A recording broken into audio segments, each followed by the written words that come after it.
Kalola, naghumba dahil ko mga kalola, no? So, wala na nga ako may video kanina mga paggayat-gayat na ko sa mga sangkap. So, bili ni siya po, bili akong itong hiwa-hiwa ginagmay.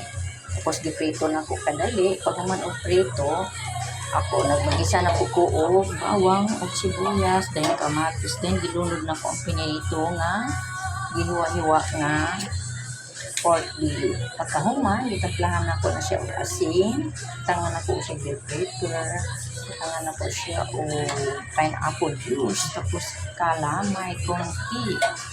Tapos, sigatangan na ko siya o mga dahon-dahon, ang tawag nito, mga paminta, laurel, no?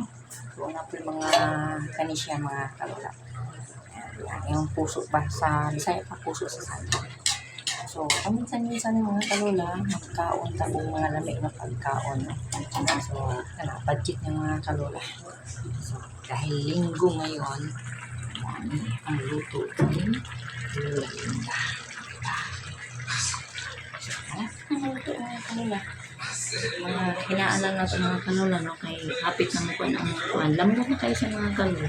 Hindi ko na lang siya kabidyohan yung mga pag-date ko kanina. So, ngayon, malapit na siya maluto. So, yan ang aming ulam ngayon. Diba? Masarap.